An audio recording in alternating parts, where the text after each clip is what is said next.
Bonjour, aujourd'hui on va reprendre un tout petit cycle autour des Master Grade, donc ces maquettes de Gundam au 1/100e avec un mobile suit de l'Universal Century que l'on voit assez souvent, mais qui a eu plein d'interprétations, si j'ose dire, et de designs différents. Il s'agit du GM. Alors qu'est-ce que c'est que le GM? En fait, on va dire que c'est un modèle de base inspiré du Gundam Heris 78-2, mais beaucoup plus basique et fait en production massive, hein, voilà, et qui est utilisé massivement vers la fin du conflit de la guerre d'1 an par la Fédération pour lutter et contrer en fait les forces de Zéon.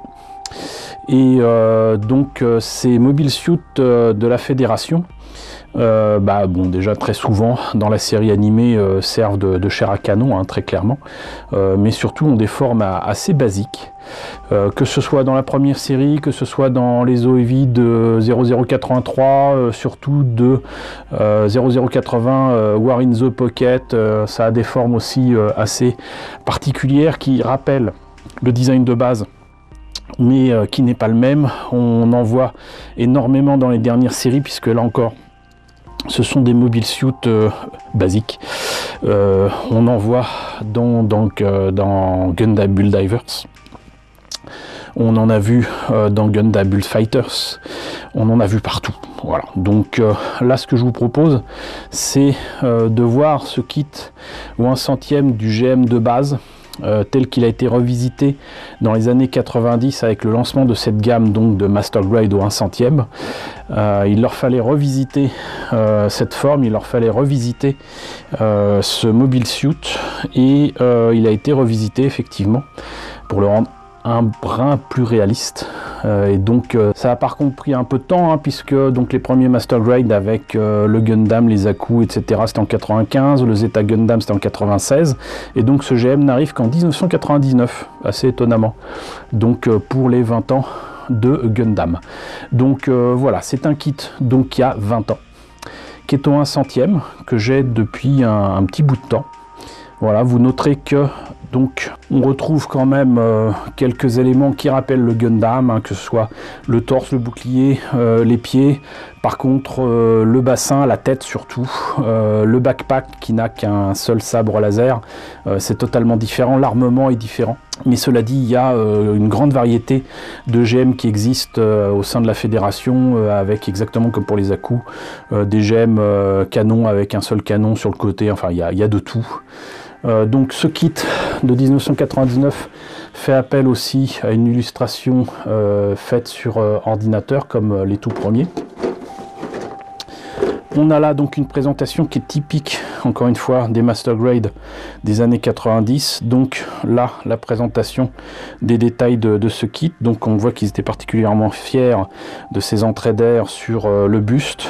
Le fait qu'on puisse accéder au cockpit ici, là aussi.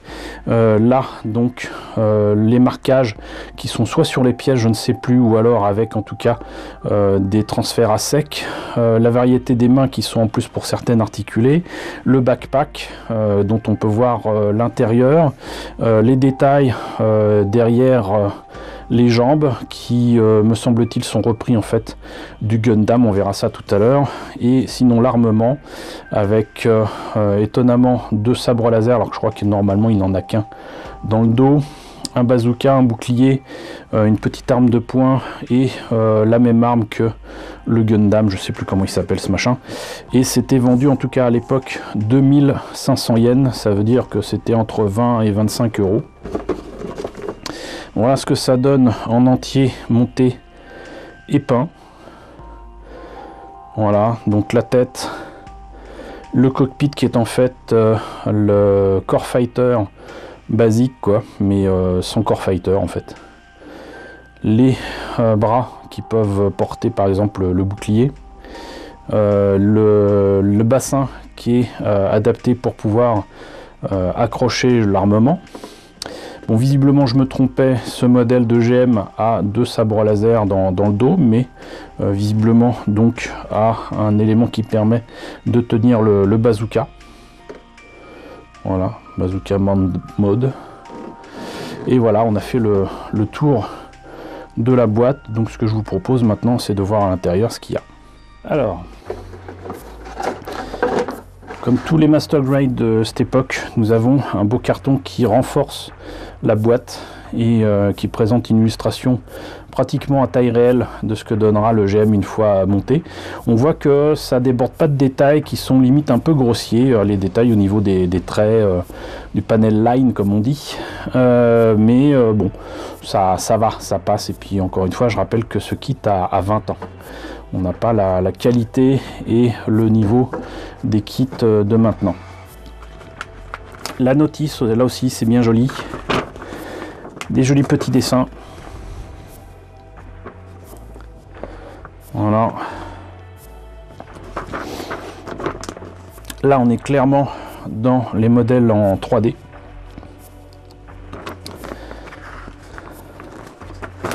Et là donc les pièces en présence. Donc je vois pas de X. A priori il y a peut-être les pièces 1, 2 et 6 ici qui ne sont pas utilisées. Là il y a 3, 4, 12, 14. Faut voir lesquelles c'est. Si en fait il n'y a pas de X, mais en fait c'est indiqué les numéros là. Les numéros des pièces qui ne sont pas utilisées, qui sont clairement là. Ce sont fait des pièces, des grappes qui viennent en fait du Gundam de base de 95. Hein. Oups, et ben alors, ça s'est arraché. Donc on commence apparemment par les bras, la tête, les épaules, j'espère. Là donc on a beaucoup plus d'illustrations, d'images que je trouve absolument magnifiques du kit en action.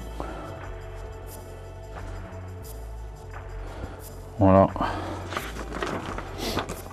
On continue donc ici pour le montage avec les jambes, le bouclier, les armes. Encore une fois quelques croquis et quelques dessins sympathiques pour tout ça. Là on continue avec le buste, le bassin, encore une fois les armes et d'autres dessins. Ici donc le pseudo core fighter qui est en fait le corps même du robot avec le cockpit et le pilote à l'échelle. On monte tout ça. Là on indique comment on met la version pour tenir le bazooka, pour tenir l'arme de poing, pour mettre le bouclier dans le dos. J'imagine que ça sera un peu difficile avec le bazooka. Et voilà, là on a donc une image de l'arrière de la bête. Je pense que j'ai déjà en fait prélevé les pièces pour d'autres projets de kit bash, puisque je vois que non seulement il n'y a pas le plastique, mais en plus il manque des pièces sur les grappes. Mais voilà donc ce que ça donne ici pour cette grappe grise qui fait appel apparemment à une partie du buste, des armes et tout ça. Ici donc l'appareil, j'ai dû prélever des mains. Les polycaps, là une grappe un petit peu plus bleue avec le pseudo core fighter. Là en fait on n'a pas un blanc mais un bleu très très clair, un bleu laiteux j'allais dire. Donc ici avec la tête, encore quelques polycaps, on n'en a jamais assez. Encore d'autres pièces en blanc laiteux avec de tout petits détails ici qui sont typiques aussi des kits de cette époque là. Même les Aku avaient ça, on pouvait les ajouter où on voulait. Là pareil, ça franchement, ça c'est quelque chose que j'aimerais bien avoir en option parts. Il y en a des option parts comme ça, mais pas aussi précis. C'est des espèces de petites grilles d'aération. Là donc le reste des pièces bleues claires avec une partie du bouclier. Là les personnages au 1 centième. On notera d'ailleurs que le personnage debout ressemble pas à grand chose. Ici une grappe à la bandaille avec du rouge, du jaune et du transparent et même du rose transparent. Donc là on voit que par exemple la caméra, la partie tête, moi je voyais ça plutôt vert, mais visiblement là c'est transparent. Et quand même pas mal de détails ici pour les pieds. Voilà, et donc à la fois des autocollants et des transferts à sec, absolument rien de vert pour la verrière, donc c'est certainement quelque chose qu'il faudra peindre. Voilà, mais encore une fois, on est en 99. Donc voilà, écoutez, c'était une première présentation d'un GM au 1/100e Master Grade.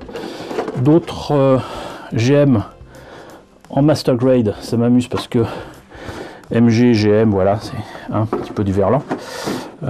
D'autres GM nous attendent. J'en ai déjà au 1/100e, donc en Master Grade, et je pense que ensuite je vous présenterai aussi quelques variétés en HGUC, donc en high grade ou 144. Il y a quelques modèles qui peuvent être intéressants, notamment la comparaison entre ce qui se faisait au 144 il y a 20 ou 30 ans et ce qui se fait en 144 maintenant depuis les années 2000 avec la collection high grade. Voilà, et bien écoutez, j'espère que cette présentation vous a intéressé. N'hésitez pas à me le dire dans la section commentaires, n'hésitez pas à liker, n'hésitez pas à partager, n'hésitez pas à vous abonner si ce n'est pas déjà le cas. Coucou aux nouveaux abonnés qui nous ont rejoints nombreux. Coucou aux grands anciens qui me suivent désormais depuis 4 ans. Merci à tous de votre fidélité, merci à tous surtout de votre soutien sur Tipeee et sur Paypal. Je vous laisse d'ailleurs avec la liste des contributeurs de la chaîne et je vous dis donc à très bientôt, donc comme promis, avec la suite de la présentation des Master Grade de GM.